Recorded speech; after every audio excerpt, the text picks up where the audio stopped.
இப்போ தான் நேரில் பல பேரை சந்திக்கிறேன். ஸோ ஒரு வாரம் தாமதம் இருந்தாலும் அனைவருக்கும் இனிய ஆங்கில புத்தாண்டு நல்வாழ்த்துக்கள். Wishing you all a very happy healthy 2024. And ஆரோக்கியமாக இருக்கணும். அப்போ தான் வாழ்க்கையில் இருக்கிற மகிழ்ச்சியும் சந்தோஷத்தையும் நம்ம கொண்டாட முடியும். And also advance wishes for thy திருநாள், ஃபார் கமிங் பொங்கல். மேடையில் அமர்ந்த பெரியவர்களுக்கும் இன்ஸ்பிரேஷன்ஸ்க்கும் நண்பர்களுக்கும் அருள்தாஸ் அண்ணன், ஆனால் நான் மனோர்னா உங்களோட மிகப்பெரிய ஃபேன். எனக்கு நான் வீட்டிலலாம் அந்த மாதிரி பேசுகிறப்ப என்ன ஒரு மாதிரி உங்களை இமிட்டேட் பண்ணுவேன். ரொம்ப மகிழ்ச்சி உங்களை இன்றைக்கி நேரில் சந்திச்சதில். To all the other seniors, thanks to Komal, Sanoj, to seniors like Bhagyaraj sir, Rajan sir, and to everybody on stage. And இங்கே பயந்துட்டு இருந்தோம் ஒரு விதத்தில் மழை கொட்டிட போதோன்னு. அதையும் தாண்டி இந்த விழாவில் ஊக்கம் கொடுக்க வந்த அத்தனை நல்ல உள்ளங்களுக்கும், ப்ரெஸ் அண்ட் மீடியா ஃப்ரெட்டர்னிட்டி, பத்திரிகையாளர்கள், ஊடக நண்பர்கள், எக்ஸ்டெண்டட் ஃபேமிலி எல்லாருக்குமே மனமார்ந்த நன்றி. And getting in to email, எனக்கு இந்த ப்ராஜெக்ட் எஸ்ஆர் ராஜன் சார் அறிமுகப்படுத்தினது was one mister Sai Mora. அவருக்கும் இந்த தருணத்தில் I need to say thank you. இந்த படத்தோட பேக் போன், அஸ்திவாரம் எல்லாமே is one person called S R Rajan. Madhu sir in fact பேசும்போதே எல்லாம் கஷ்டங்கள் தாண்டி தனிமரமாக நின்னார்னு சொன்னார். இதோட வேறு, இந்த மரத்தோட வேறு, இமெயிலுங்கிற இந்த மரத்தோட வேறு அவர் தான். What I like about Rajan sir is, அவருக்கு சினிமா புதுசு. நான் ஃபஸ்ட் டைம் அவரை சந்திக்கும் போது இந்த கதையை நரேட் பண்ணார். கதையில் actually twist and turns, as the title suggest, இமெயில்னா ஆன்லைன் கேமிங், அதோட அடிக்ஷன், அதோட பாதிப்பு மூலமாக நம்ம எப்படி எந்த அளவுக்கு பாதுகாப்பாக இருக்கணும், அது மூலமாக என்ன நடக்குதுங்கிற விஷயத்தை தாண்டி ஒரு அழகான ஸ்க்ரீன் பிளே, ரொம்ப கமர்ஷியலி வயபிளாக அவர் டிசைன் பண்ணியிருந்தார். ஒருத்தரோட படைப்பில் இந்த லெவலுக்கு script wise, screenplay wise, content எப்படிடா ஒருத்தர் சிந்திச்சார்னு பிரமித்தேன். And what I liked about him is, சினிமாவை நேசிக்கிறவர். இந்த ஐடியா இருக்குது, இதை எப்படியாச்சும் ஸ்க்ரீனில் பிரதிபலிக்கிறதுக்கு நல்ல எனர்ஜிஸ் ஒன்று சேரணும். அதுக்காக சரி இந்த ஆக்டர்ஸ் இது தமிழ் கன்னடா பைலிங்குலாக பண்ணலான்னு இங்கேருந்து நம்ம இமெயிலில் ஒரு ரொம்ப அழகான ஃபீமேல் இருக்காங்க, who is not part of the on the dais today, Ragini Dwivedi. அவங்கள it was lovely to work with her as well. ரொம்ப ப்ரொஃபஷ்னலாக இருந்தாங்க. அண்ட் சினிமாட்டோகிராஃபர், எடிட்டர், இந்த மியூசிக் டைரக்டர், பேக்ரவுண்ட் ஸ்கோருக்கும் ஆக்சுவல் சாங்ஸ்க்கும் ஜுபின் சரும் ஒரு அவினாஷ் கவாஸ்கர், இப்படி நல்ல எனர்ஜிஸ் எல்லாம் ஒன்று சேர்த்துக்கிட்டாரு. ஃபைட் சீக்வன்சஸ் எல்லாம் பீர் மாஸ்டர்னு ஒருத்தர் பண்ணியிருந்தார். ஃபைட்டுக்கு ரெஃபரன்சஸ் எல்லாம் பார்க்கும்போது ஐ ஃபெல்ட் இந்த ஜாக்கி சான் படங்களோ இல்லை குங்ஃபு சார்ந்த படங்களோட ரெஃபரன்சஸ் எல்லாம் எடுத்தாங்க. இதெல்லாம் எப்படிடா நம்ம ரெப்ளிகேட் பண்ண போகிறோம்னு தோணிட்டு இருந்துச்சு. அப்போது பீர் மாஸ்டர்னு ஒருத்தர் நேபாளிலேருந்து வந்தார். கோமல் ரொம்ப அழகாக சொன்னாங்க, காது கிழிஞ்சு போச்சு, அதுக்குன்னு வாழ்த்துக்கள்னு அவங்க சொல்லலை. But sweet of her, thanks to mention that. But I think அந்த வழியெல்லாம் இது கடவுள் அனுகிரகத்தில் திரையில் படம் கரை சேர்ந்து ப்ராப்பராக சேர்றப்ப அந்த வழியெல்லாம் தெரியாது. ராஜன் சரோட இந்த துணிச்சலுக்கு அவருக்கு மனமார்ந்த வாழ்த்துக்கள். I wish him all the best. Because இந்த படத்தின் மூலமாக நிறைய கற்றுக்கிட்டு இருந்திருப்பார் உறுதியாக. நம்ம எடுக்க போகிற கண்டென்ட்டை நேர்த்தியாக எடுக்க முடிஞ்சிச்சா, எல்லா எனர்ஜி சரியாக வந்துச்சா, நிறைய ஏரியாஸில் ஏமாற்றங்கள் எல்லாமும் அவருக்கு அனுபவிச்சார். பட் ஐ திங்க் ஒரு பக்கபலமாக எஸ்ஆர் ஃபிலிம் ஃபேக்ட்ரின்னு ஒரு பேனரும், எஸ்ஆர் ராஜன் ஒரு டைரக்டரை அறிமுகப்படுத்துறதுக்கு இந்த என்டையர் அனுபவம் ஒரு பியூட்டிஃபுல்லான தருணமாக அமைஞ்சிருக்கு. I wish him all the very best. And email இனிமேல் உங்கள் கையில். ஸோ ப்ளீஸ் உங்களோட அன்பு ஆதரவு என்றென்றும் தேவை. Please keep supporting us. And thank you so much for being here. மனமார்ந்த நன்றி. தேங்க்யூ. இமெயில் படத்தின் அழைப்பை ஏற்று வருகை தந்திருக்கும் சிறப்பு விருந்தினருக்கும், மீடியா, ப்ரெஸ் மீடியாவுக்கு எல்லாருக்கும் என் மனமார்ந்த நன்றியை தெரிவித்துக் கொள்கிறேன். எனது இதுதான் முதல் மேடை, ஃபஸ்ட் டைம்.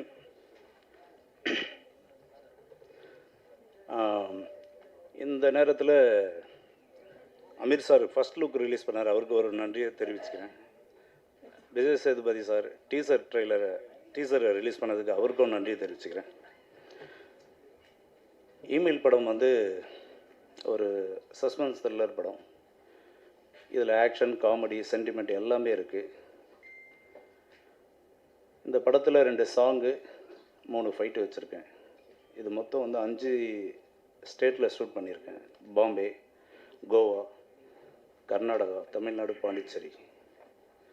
இந்த படத்துக்கு மியூசிக் போட்டிருக்க song music Avinash Gavaskar. Background music வந்து ஜூபின். 30 படத்துக்கு மேலே பண்ண என் அருமை நண்பர் செல்வம் டிஓபியாக பண்ணியிருக்காரு, ஒளிப்பதிவாளர்.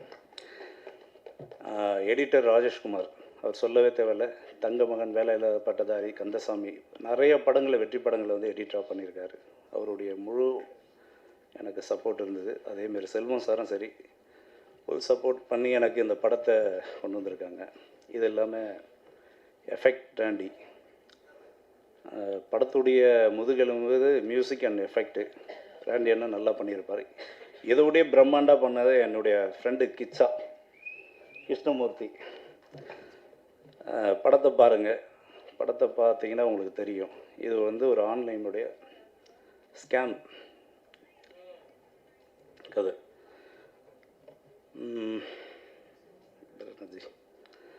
வேறு எனக்கு என்ன பேசுறதுன்னு தெரில. இந்த படத்தை நீங்கள் கண்டிப்பாக எடுத்துகிட்டு போய் ஒரு பப்ளிக்கிட்ட சேர்க்க வேண்டியது உங்களுடைய கடமை. நன்றி, வணக்கம்.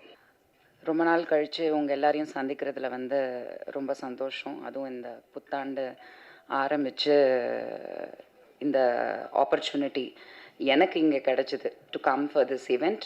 அது முக்கியமாக உங்களை சந்திக்கிறதுக்காகவே நான் வந்தேன்.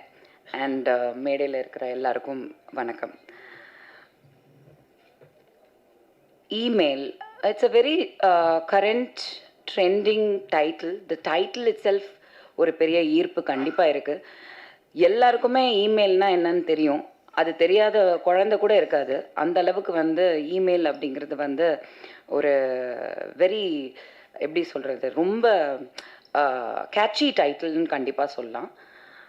கண்டிப்பாக அது something to do with internet and something to do with you know there is ஒரு கதை கண்டிப்பாக இருக்குது, கண்டென்ட் இருக்குது அப்படிங்கிறது தெரியுது. இவங்க S R film factory, S R Rajan அவர்கள் வந்து இந்த படம் வந்து எழுதி இயக்கியிருக்காங்க. Sounds like there is a lot of content and technicians and artist பேசுகிறத வச்சு பார்க்கும்போது something to do with gaming அப்படின்றது தெரியுது. இந்த கேம்னாலே பிரச்சனை தான். அது எந்த பிக் பாஸ் கேமாக இருந்தாலும் சரி, அது வந்து ஃபோனில் இருக்கிற கேமாக இருந்தாலும் சரி, it definitely has something to do with mind game இருக்கும். கண்டிப்பாக அது எந்த கேமாக இருந்தாலும் அந்த மைண்டு அதில் இன்வால்வ் ஆகும். ஸோ அந்த மைண்டுங்கிறது வந்து அவ்வளோ ட்ரிக்கியான ஒரு விஷயம். அந்த மைண்ட் நம்ம வந்து என்னதான் கேமுக்குள்ளே போனாலும் நம்மளோட மைண்டை வந்து ரொம்ப ரொம்ப ப்ரொடெக்டடாக வைக்கணும். அது எந்த கேமாக இருந்தாலும் சரி, லைஃப்லேயும் சரி, நம்மளோட மைண்டை நம்ம தான் ப்ரொடெக்ட் பண்ணிக்கணும். அது இந்த காலத்து ஜென்ரேஷனில் வந்து ரொம்ப கம்மியாக இருக்குது. ஏன்னா சின்ன பிறந்த குழந்தைக்கு கையில் கூட கூட ஐபேடை கொடுத்துடுறாங்க, ஃபோனை கொடுத்துடுறாங்க. அதுங்களுக்கு எல்லாமே தெரியுது. சின்ன குழந்தை அவங்களுக்கு ஒன்றும் தெரியாதுன்ற காலம்லாம் போயிடுச்சு. So they know more than us. போய் எல்லாத்தையும் ஓப்பன் பண்ணுறது, கொள்வது. My kids also use to be. என்னோட குட்டி பொண்ணு ஜெயாலாம் வந்து பார்த்திங்கன்னா 2-3 வயசில் ஃபோன் உள்ள போய் அந்த ஆப்பிளில் போய் பே பண்ணிடும். மாதம் வந்து பில்லு வரும்போது மட்டும் ஒரு 99 ருபீஸ் போயிட்டே இருக்கும். என்னடா இந்த 99 ருபீஸ்னால் ஏதோ ஒரு கேமுக்கு போய் போட்டுட்டு அது மந்த்லி ரிப்பீட் ஆகிட்டே இருக்குது. 2 வயசு 3 வயசு. So kids are very smart.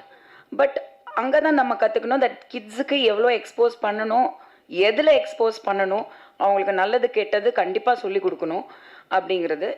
இந்த படத்தில் வந்து அந்த மாதிரி something to do with game and getting addicted and அதனால் வந்த ஒரு சில ப்ராப்ளம்ஸ் அப்படிங்கிறது. நிறைய ஆக்ஷன் இருக்குது படத்தில், நிறைய பெண்கள் ஆக்ஷன் பண்ணியிருக்காங்க. ஸோ தட் இஸ் சம்திங் புதுசாக இருந்தது பார்க்கும்போது. அண்ட் ரிச்சாக எடுத்திருக்காங்க. சாங்ஸ் எல்லாம் நல்லா இருக்குது, ரிச்சாக, நல்ல locations and all that. So கண்டிப்பாக இதில் வந்து ஒரு படம் எடுத்து இன்றைக்கி வந்து இந்த ஸ்டேஜ் வரைக்கும் வர்றது எவ்வளோ பெரிய விஷயன்றது நம்ம எல்லாருக்குமே தெரியும். ஸோ இந்த அளவுக்கு வந்து அவங்க ஒரு ப்ரெஸ் மீட் வச்சு ஒரு பெரிய விஷயம் பண்ணுறாங்க. ஸோ ஆல்வேஸ் நீங்கள் ப்ரெஸ் மீடியா வந்து சொல்லவே வேண்டாம், நீங்கள் எப்போவுமே சப்போர்ட் பண்ணுவீங்க. அது எந்த படமாக இருந்தாலும் நீங்கள் வந்து மக்கள்கிட்ட கொண்டு போய் சேர்ப்பீங்க. பட் மக்களும் வந்து எஃபர்ட் எடுத்து, ஏன்னா இந்த மாதிரி சின்ன படங்கள் நியூ கமர்ஸ் வச்சு எடுக்கும்போது தியேட்டருக்கு போய் பார்க்குறதுக்கான எஃபர்ட் கண்டிப்பாக எடுக்கணும். அது வந்து இந்த ட்ரெய்லர்லாம் பார்க்கும்போது தே ஷுட் கெட். பட் இந்த subject sounds interesting. So hopefully with உங்கள் சப்போர்ட் இந்த படம் வந்து மக்களிடையில் வந்து ஒரு நல்ல ஒரு ரிவ்யூஸ் வரணும். And I wish the team and S.R. Rajan and all the actors and technicians all the best. And கண்டிப்பாக இந்த மாதிரி படங்களுக்கு சப்போர்ட் பண்ணுங்கள் as always. Thank you very much. Thank you.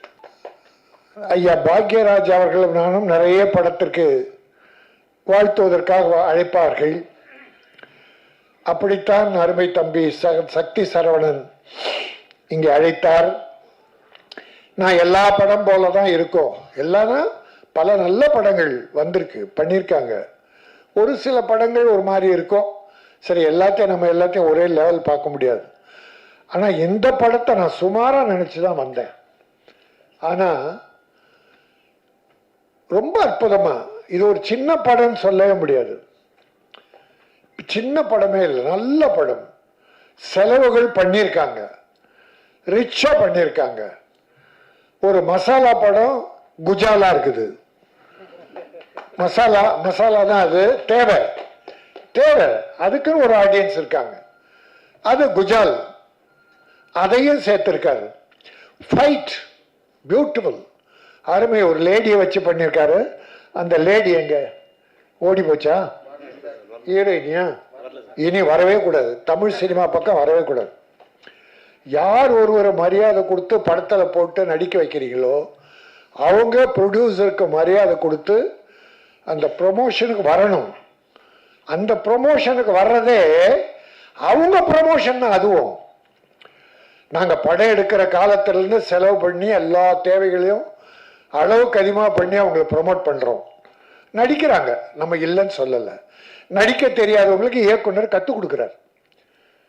குழந்தை கற்றுக் கொடுக்குற மாதிரி, ஒரு களிமண்ண பொம்மை பிடிக்கிற மாதிரி இயக்குனர்கள் பல நடிகர்கள் உருவாக்குறாங்க.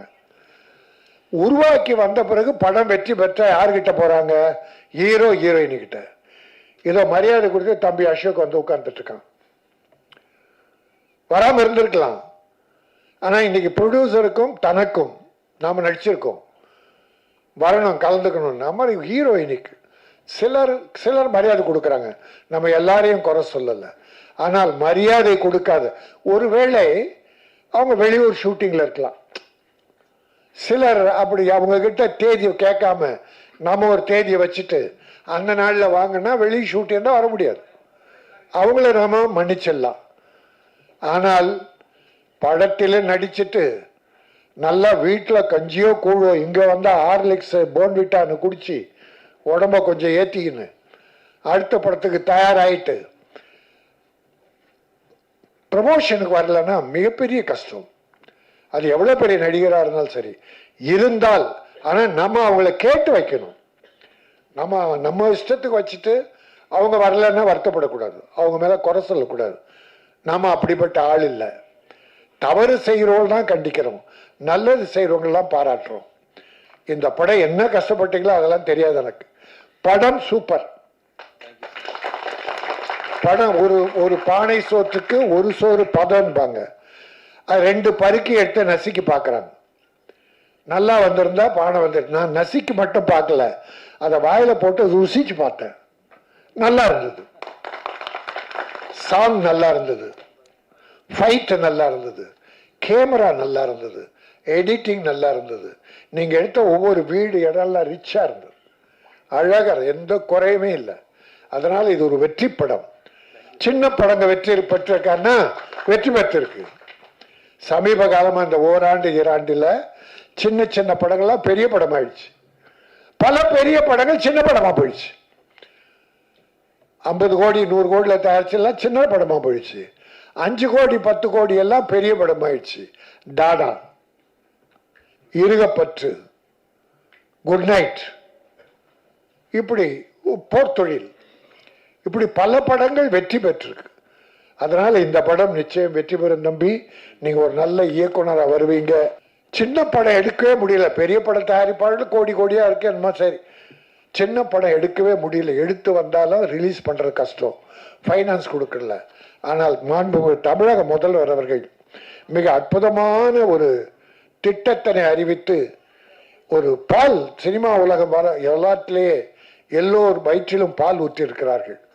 பூந்தமல்லியில் 140 ஏக்கரில் 500 கோடி ரூபாய் செலவு திட்டத்தில் ஒரு அற்புதமான ஃபிலிம் சிட்டி ஒன்றை உருவாக்குவதற்கு அறிவிப்பை வெளியிட்டிருக்கிறார்கள். இது அவர் மைண்டில் பல காலமாக இருந்திருக்கு. நான் போன வருஷம் அவரை அப்பாயிண்ட் பண்ணும்போது நான் ஒரு பெட்டிஷன் கொடுத்தேன். டாக்டர் கலைஞர்கிட்டே நான் ஒரு பெட்டிஷன் கொடுத்தேன். ராமோஜிராவ் ஃபிலிம் சிட்டி மாதிரி தமிழகத்தில் அந்த இதை மூடிட்டாங்க. நம்ம தரமணி அந்த ஃபிலிம் சிட்டியை மூடிட்டதால நான் அப்போ தான் ஒரு லெட்டர் கொடுத்து, இல்லை இங்கே தமிழ்நாட்டுக்கு வேணும், சிறுபட தயாரிப்பாளர்கள் பாண்டிச்சேரிக்கு போகிறாங்க, பெரிய படங்கள்லாம் ஹைதராபாத் போகிறாங்க, இல்லை பாம்பேயில் ஷூட் பண்ணுறாங்க. பல பெரிய படங்கள், பெரிய ஹீரோக்கள் படங்கள்லாம் பாம்பேயில் ஷூட் பண்ணாங்க. பொன்னியின் செல்வன் போல விஜய் படம் வாரிசு, அப்புறம் அஜித் படம் எல்லாம் ஹைதராபாத். அப்போனா இங்கே இருக்க தொழிலாளி கதி என்ன? இங்கத்தை தமிழ் பணம் பூரா அந்த போனால் ஆக அந்த 140 ஏக்கரில் 500 கோடியில் ஒரு திரைப்பட நகர் உருவாகும் என்று மாண்புமிகு தமிழக முதல்வர்கள் அறிவித்தது தமிழ் திரையுலகத்தையே இன்பத்தில் மகிழ்ச்சியில் ஆழ்த்தி இருக்கிறது. நான் ஒரு வேண்டுகோளை கூட வச்சிருக்கேன். தமிழ் சினிமாவுக்கு கலைஞர் எல்லா முதலமைச்சர் நல்லா பண்ணியிருக்காங்க, நம்ம யாரையும் குறை சொல்ல. ஆனால் எல்லாரை விட டாக்டர் கலைஞர் மிக அதிகமாக பண்ணியிருக்கார். 10 ஆண்டுகளாகவே தமிழ் சினிமாவுக்கு சிறு முதலீட்டு பட தயாரிப்பாளருக்கு பெரிய சோதனைகள், வேதனைகள், நட்டங்கள், கஷ்டங்கள். ஆனால் இந்த திரைப்பட நகர் உருவாகிவிட்டால் நிச்சயமாக ஒரு 40% சிரமம் குறையும், செலவு குறையும். அப்படிப்பட்ட திரைப்பட நகருக்கு டாக்டர் கலைஞர் திரைப்பட நகர் என்று பெயர் வைக்க வேண்டும் என்று நான் பணிவோடு முதல்வரை வேண்டி கேட்டுக்கொள்கிறேன். இந்த படம் இமெயில் நான் ஒரு போராட்டமே நடத்தினேன். ஆன்லைன் எத்தனை குடும்பங்கள் அழிந்து விட்டது, எத்தனை அடிக்ட் ஆயிடுறாங்க. ராத்திரி பகல் மாணவர்கள், எத்தனை மாணவர்கள் இழந்தோம். ஆக அதை தமிழக அரசு ஒரு தீர்மான சட்டமன்றத்தில் ஆன்லைன் தடை சட்டம் கொண்டு வந்து ஆளுநருக்கு அனுப்புனா அது அவர் சரியான கவனத்தை செலுத்தாம பண்ணி அப்புறம் அது கோர்ட்லயும் அது தோல்வி அடைஞ்சிச்சு. ஆனா உயிரை இழக்கிற, பொருள் நஷ்டம் எடுக்கிற, குடும்பத்தை கெடுக்கிற ஆன்லைன் டிக்கெட்டுக்கு என்ன சட்டம், தடை சட்டம்? உயிரை விட என்ன இருக்கு? ஆகவே அப்படிப்பட்ட விஞ்ஞான வளர்ச்சி வேண்டும். ஆனால் அந்த விஞ்ஞான வளர்ச்சி உயிர் பறிப்பதாக, குடும்பங்களை அழிப்பதாக இருக்கக்கூடாது என்பதான் வேண்டுகோள். இந்த இமெயில் படத்தின் மூலமாக ஒரு கிரைம், ஒரு த்ரில்லர், பல குடும்பங்களை கெட்டு போகிற விஷயங்களை சொல்லி அப்படி வேண்டாம், நல்வழிப்படுத்துகிற ஒரு படமாக அமைந்திருக்கும் என சொல்லி இயக்குனர் தயாரிப்பாளர் SR ராஜன் அவர்களை இந்த கே ராஜன் வாழ்த்துகிறேன். வாழ்க வெல்க. நன்றி, வணக்கம். வணக்கம். மேடையில் இருப்பவர்களை எல்லாம் நான் அறிமுகம் பண்ணல, அவங்க நிறைய அறிமுகமாயிட்டு இன்னும் அறிமுகத்தோடவே வாழ்ந்துட்டு இருக்காங்க. நிறைய வெற்றி படங்களை எடுப்பதற்கு ரொம்ப ஆர்வத்துடன் பார்த்து கொண்டு இருக்கிறார்கள். உங்களை பார்த்து கொண்டு இந்த இடத்துல நம்ம SR ராஜன் சார் ஜூது நம்மளை எப்படி சூது பண்ணி கவ்வுது அப்படின்னு ஒரு படம் எடுத்திருக்காரு. அந்த படத்தில் நான் பெங்களூரில் போய் ஒரு 2 நாள் ஷூட்டிங்கில் இருந்தேன். ஆனால் நல்ல டைலாக்லாம் அருமையாக இயக்கி கொண்டு போயிருக்காரு. அதுக்கு எதிரில் உள்ள கேரக்டரை எப்படி நம்ம மயக்கணும், அதன் பிறகு மனோபாலா சார்கிட்ட எப்படி டைலாக் டெலிவரி பண்ணி பேசணும், எல்லாம் ஒன்று விடாத கவனித்து அருமையாக இயக்கியிருக்காரு. இந்த கதையை மக்கள் மத்தியில் கொண்டு போகும்போது எப்படி வெற்றி பெறணும்னு டைலாக்லாம் ரொம்ப ரூமில் போட்டு சிந்திச்சு யோசனை பண்ணி ஒன்றா எழுதியிருக்காரு. இந்த படம் வெற்றி பெறுறதுக்கு நான் வாழ்த்தி வணங்கி விழைகிறேன். நன்றி, வணக்கம். இமெயில் அவர் பாருங்க, பாலாஜி எப்படியெல்லாம் டெஸ்ட் பண்ணுறாரு பாருங்க. அங்கே வெளியில் இயற்கை சீற்றம் காத்துட்டு இருக்குது. திடீர்னு சொல்லுவாங்க வானம் கிழிஞ்சிச்சு, மேகம்லாம் கிழிஞ்சி போச்சு, தப்ப தப்பன்னு தண்ணி கொட்டிச்சுன்னுவாங்க. அதனால் கொஞ்சம் சீக்கிரமாக முடிச்சுக்கோங்கன்னு வேறு சொல்லியிருக்காங்க. அப்படி இருந்தும் பாலாஜி மீண்டும் வளர்த்துட்டு இருக்கிறார். நன்றி, வணக்கம், விழைகிறேன்.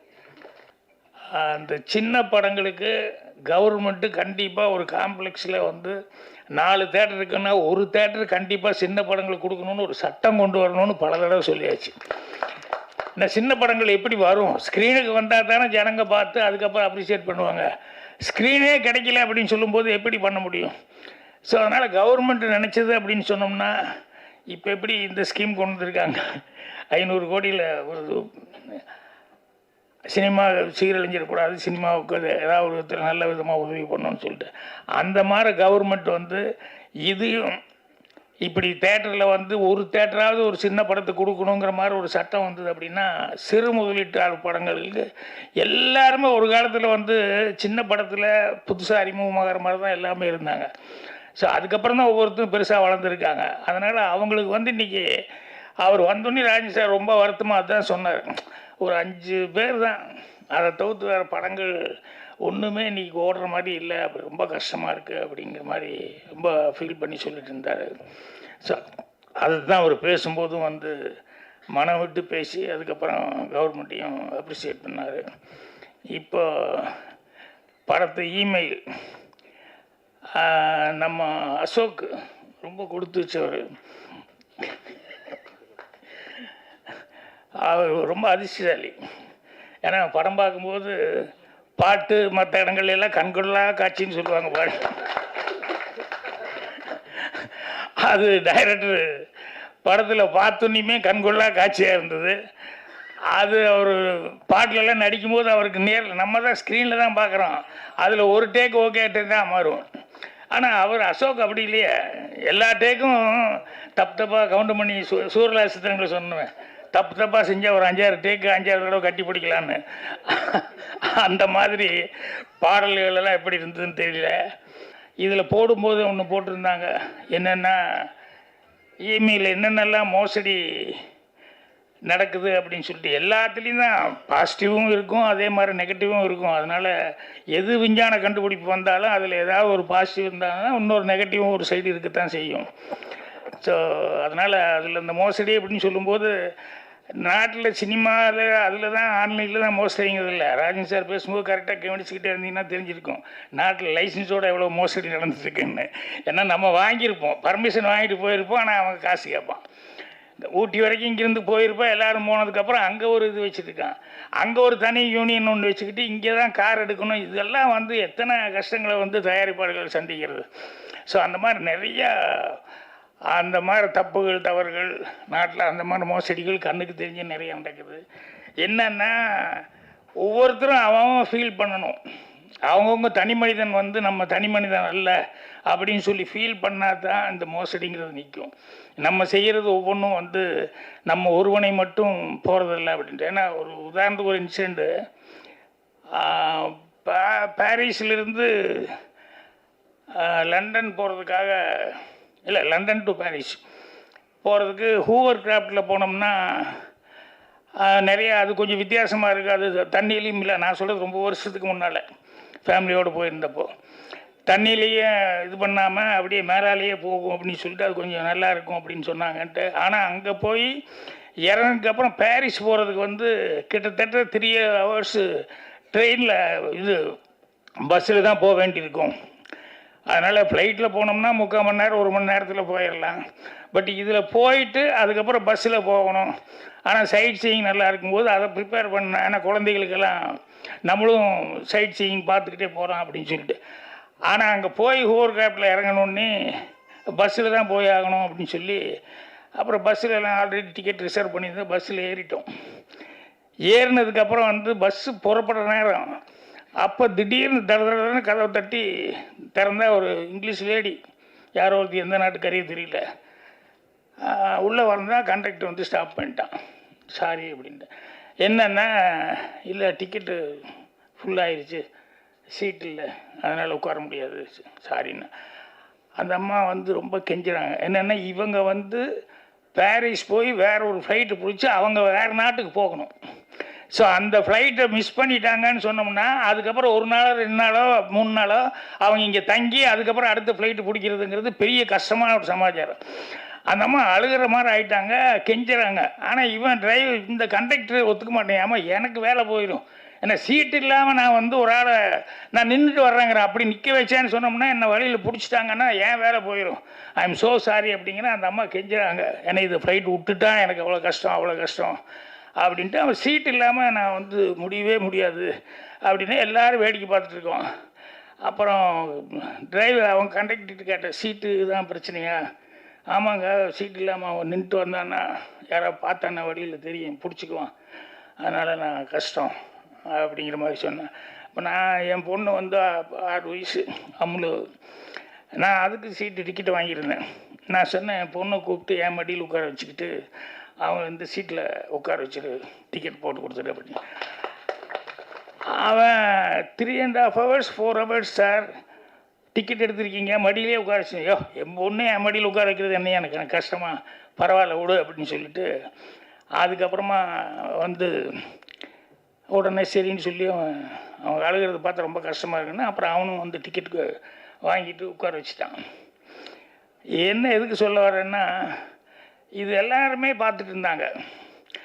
அதுக்கப்புறம் வந்து வண்டி மூவ் ஆகும்போது ஒரு லேடி பக்கத்தில் உட்காந்துருந்த ஒரு இங்கிலீஷ்கார லேடி என்னை பார்த்துக்கிட்டே இருந்துட்டு அப்படியே பார்த்து மெல்ல, ஆர் யூ ஃப்ரம் இந்தியா அப்படின்னா.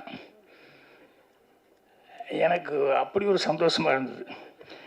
என்னென்னா, நம்ம நாட்டுக்கு நம்ம சின்ன வேலை தான் செஞ்சோம், ஆனால் ஆர் யூ ஃப்ரம் இந்தியா அப்படின்னு சொல்லிட்டு அந்த அம்மா வந்து கேட்குறாங்க அப்படின்னா, அப்போ இந்தியாவில் இருக்கிற இந்தியன்ஸ் எவ்வளோ மரியாதைக்குரியவங்களா இருப்பாங்கன்னு அந்த அம்மா நினச்சிருப்பாங்க அப்படின்ட்டு அவ்வளோ ஒரு சந்தோஷமாக இருந்தது.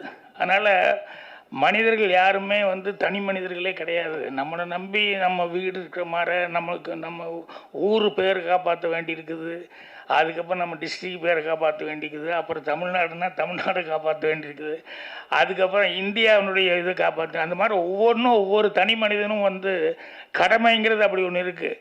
அந்த கடமை வந்தது அப்படின்னு சொன்னோம்னா இந்த மோசடி அப்படிங்கிறது வந்து வர்றதுக்கான வாய்ப்புகள் அப்போ தான் குறையும்.